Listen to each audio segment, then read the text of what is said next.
नमस्कार दोस्तों, हमारे इस एस्ट्रोलॉजी चैनल पर आप सभी का स्वागत है।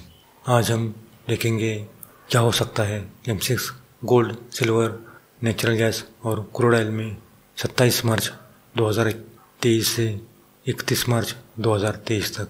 उससे पहले देखते हैं कि हमने पिछले वीडियो में क्या कहा था। हमने पिछले वीडियो में गोल्ड, सिल्वर और क्रूड ऑयल में तेज़ी होगी ऐसा कहा था।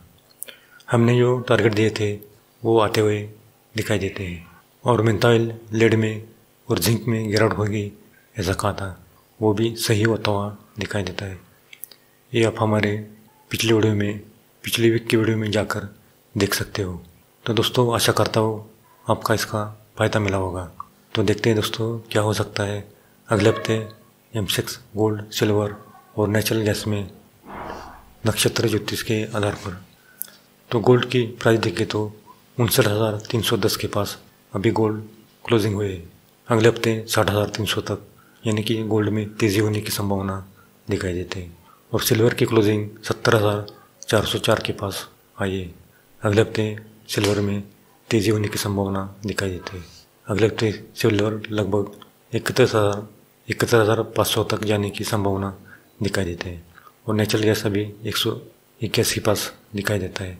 अगले हफ्ते 190 या 200 तक जाने की संभावना दिखाई देती है, यानी कि नेचुरल गैस में तेज़ी होने की संभावना दिखाई देती है। और कॉपर की प्राइस अभी 786 दिखाई देता है। कॉपर में यहाँ से लगभग 795 और फिर 800 तक जाने की संभावना दिखाई देती है।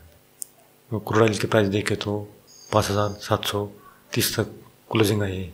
अगले हफ्ते 6,300 तक, यानी कि क्रूड ऑयल में तेज़ी होने की संभावना दिखाई देती है। क्रूड ऑयल में लगभग 600 पॉइंट की तेज़ी अगले हफ्ते होने की संभावना दिखाई देती है। और एल्यूमिनियम की प्राइस देखें तो 202 के पास दिखाई देता है। अगले हफ्ते एल्यूमिनियम में 200 के नीचे जाने की ज़्यादा संभावना दिखाई देती है। और जिंक की प्राइस देखें तो 253 के पास जिंक दिखाई देता है। अगले हफ्ते जिंक में तेज़ी होने की संभावना दिखाई देती है। अगले हफ्ते जिंक 260 तक जाने की संभावना दिखाई देती है। और लेड की क्लोजिंग 180 के पास आई है। लेड अगले हफ्ते 182 और 185 तक जाने की संभावना दिखाई देती है। और मेंथा ऑयल की प्राइस देखें तो 982 के पास मेंथा ऑयल दिखाई देता है। अगले हफ्ते 1000 के ऊपर यानी कि तेज़ी होने की संभावना दिखाई देती है। तो दोस्तों, ओवरऑल देखें तो अगले हफ्ते M6 गोल्ड, सिल्वर और natural gas, copper, crude oil में तेज़ी होने की संभावना दिखाई देती है। मेंथा ऑयल और लेड में भी तेज़ी होने की संभावना दिखाई देती है। एल्यूमिनियम में गिरावट होने की संभावना दिखाई देती है। तो दोस्तों, किसी को अगर हमारा पेड ग्रुप चैनल ज्वाइन करना है तो ज्वाइन कर सकते हो। हमारी मंथली फीस केवल 1100 रुपये है। उसमें आपको वीकली का प्रेडिक्शन देते हैं। वीकली में किस टाइम गोल्ड, सिल्वर में गिरावट होगी और किस टाइम गोल्ड, सिल्वर में तेज़ी होगी, इसकी जानकारी देते हैं। तो नीचे दिए गए व्हाट्सएप नंबर पर आप संपर्क कर सकते हो। और किसी को अगर शेयर मार्केट में या गोल्ड, सिल्वर में बार बार नुकसान हो रहा है तो एक बार कुंडली दिखा सकते हो। उसमें आपको किस सेक्टर में काम करना है और किस सेक्टर में काम नहीं करना है, इसकी जानकारी देते हैं। बार बार नुकसान करने से अच्छा है कि एक बार कुंडली दिखाकर इसका फ़ायदा आपको मिल सकता है। तो नीचे दिए गए व्हाट्सएप नंबर पर आप संपर्क कर सकते हो। तो ओवरऑल देखें तो अगले हफ्ते मंगल, शनि का नवपंचम योग, शुक्र, राहु और शनि का लाभ योग, बुध, सूर्य, गुरु और नेपच्यून, ये तीनों ग्रह मीन राशि में बैठे हैं।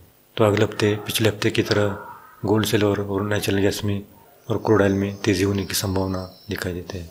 सिल्वर यहाँ से लगभग 71,500 के ऊपर जाने की संभावना दिखाई देती है।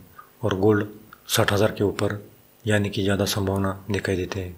और नेचुरल गैस में भी 200 के पास जाने की ज़्यादा संभावना दिखाई देती है। नेचुरल गैस 200 या 230 के पास बड़ा रेसिस्टेंट लेवल निकल कर आता है। सिल्वर की क्लोजिंग अगर सोमवार को 71,000 के ऊपर आए तो फिर सिल्वर में और तेज़ी होने की संभावना दिखाई देती है। और 72,000 के पास सिल्वर जाने की ज़्यादा संभावना दिखाई देती है। लेकिन सोमवार को 71,000 के पास सिल्वर की क्लोजिंग होनी चाहिए। और गोल्ड की क्लोजिंग अगर सोमवार को 60,000 के ऊपर आए तो फिर गोल्ड में ज़्यादा तेज़ी होने की संभावना दिखाई देती है। फिर गोल्ड 60,500 तक यानी कि ज़्यादा संभावना दिखाई देती है। और क्रूड ऑयल अगर सोमवार को 59,000 के ऊपर क्लोजिंग आती है तो फिर क्रूड ऑयल में भी तेज़ी होने की संभावना दिखाई देती है। 6,000 और फिर उसके ऊपर 6,200 के पास क्लोजिंग होने की संभावना दिखाई देती है। तो ओवरऑल देखें तो अगले हफ्ते M6 gold, silver, natural gas, crude oil में तेज़ी होने की संभावना दिखाई देती है। और फिर शुक्रवार को इसमें फिर गिरावट होने की संभावना दिखाई देती है। तो दोस्तों आज के लिए इतना ही। अगर आपको ये वीडियो पसंद आए तो लाइक करना, और अगर पहली बार आए हो तो सब्सक्राइब करना और बेल आइकन को दबाना, ताकि सबसे पहले इसी जानकारी आपके पास पहुंच सके। तो मिलते हैं अगले वीडियो में, तब तक के लिए